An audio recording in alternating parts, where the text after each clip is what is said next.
We never quite know what questions to expect on our answer back line. You called that bull a cow. I'm mighty ticked off, or whatever you said. I don't remember. I would like the number of CBS. I'm trying to figure out what time it is in Phoenix, Arizona. The most interesting thing that ever happens in my life is rain. Channel 12 is losing their viewers. Roger Cornish is making poor choices. That is the worst show that's ever been put on TV.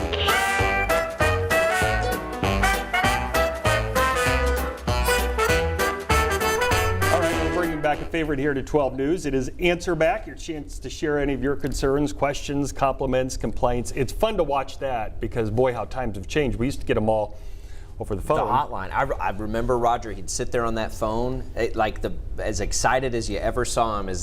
Dude, I think at the end of the day, he'd fire that thing up and then we'd always have calls. Now it's social media, email. Which can be fun for different reasons, as we'll see today. Of course, Mike, there was no chance we were doing this one with this timing without talking about that sales tax. It is election week, so Tuesday, Wichita voters vote on that sales tax, the proposed 1% sales tax, and we've got a couple questions. All right, let's start with Kathy and Ken, who ask, why do you allow the false and misleading ads from the Vote Yes folks? Nothing on the ballot says anything about nor guarantees their 15-person committee will exist or that it will look after anything but the interests of the developers. That is a pretty common theme, Mike, of concern, but the city has said they're going to do some of that, right? Yeah, like some of the things in the ad, they're going to step in outside of that group and enforce some gotten the guardrails from the city, but it's just like any election where we have these kind of ads. The best we can do is to fact check them, which we've done a lot. So our team, our fact finder team's been working on those. I did sit down with both sides and we did a full 30-minute interview with both sides so you can kind of hear their pitch. And I asked them questions about some of that, some of the details, and you can watch that on any of your streaming devices. So that's really the best we can do. And then you can go to kwch.com and you can see all of our stories under the election section there. But it is a little bit too on the voter that you do have to do your research, and hopefully we're a tool in that, giving you some information through those fact checks. And this is one too. There's going to be a lot of people this benefits in a positive way. A lot of people it probably doesn't. That's why we have a vote.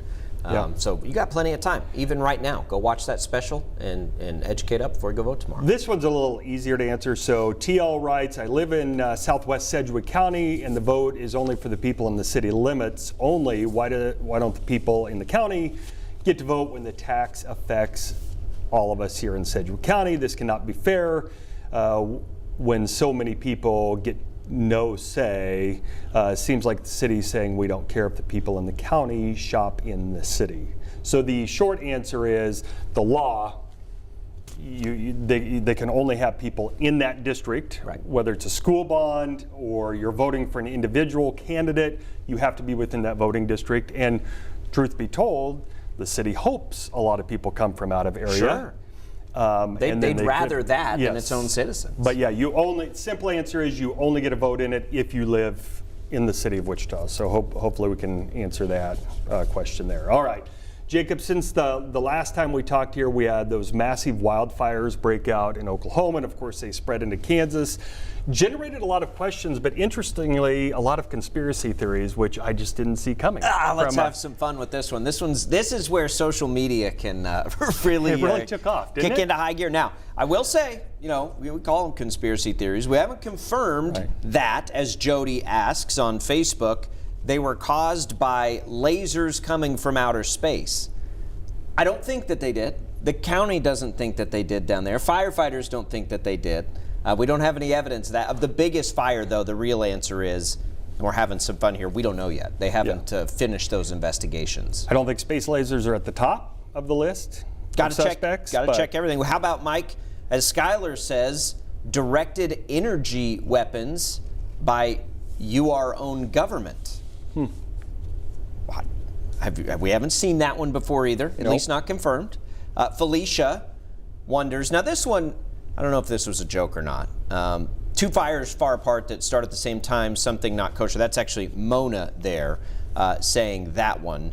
something not kosher. But as we know, the weather conditions that day, we had a lot more than 2 fires far apart start about the same time. What did we have, 4? Yeah. That started at that same Yeah, and a lot that of same small window. ones that have popped up. Like one gust of wind may have started a bunch of fires. This is the one I meant. I suppose it can mess with our food supply if it hits a lot of farmland and ranch land. It did hit a lot of farmland. Yeah. And it did mess with the food supply in a sense that a lot of livestock was affected. I think Felicia was implying that somebody was doing that intentionally on purpose. doing it. Yeah. Look, we don't think there's a conspiracy here. We warned our Storm Team 12 warned people about this for a week. That was as bad a fire danger day as pretty much we can get. So what I can say is we've covered hundreds of fires here in Kansas over the years. When it's that windy, and we're talking about winds well over 60 and 70 miles an hour that day, extreme low humidity. Yep.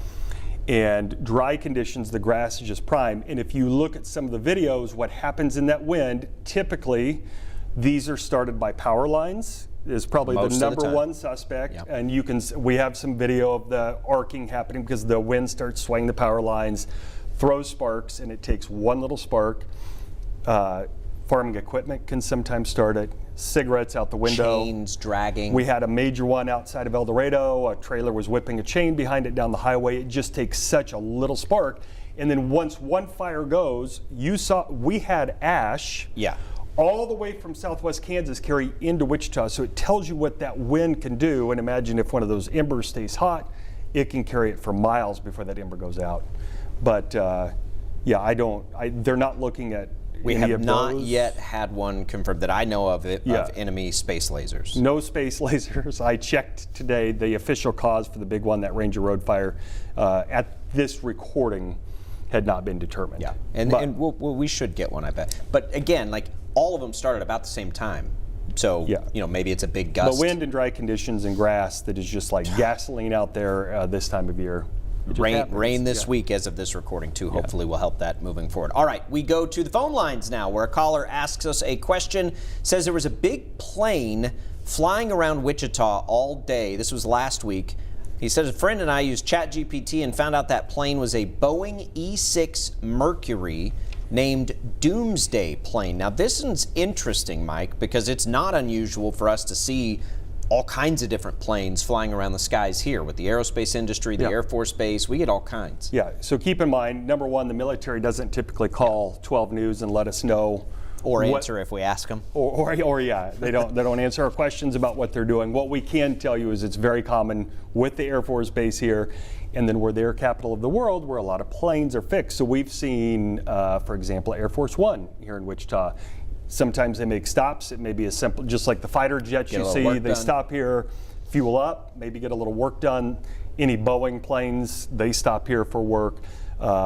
Some of the other smaller jets that the military flies around, they stop here for work. Even Harrison Ford's famous for stopping in to but get we his plane don't. serviced. The military does not share a lot of details. We asked. We haven't heard as yet to what if they're it was doing that here in Wichita. specific plane. But it has been seen in other cities. Yeah. So, and I did some reading, and they're talking about expanding that fleet of so-called Doomsday planes.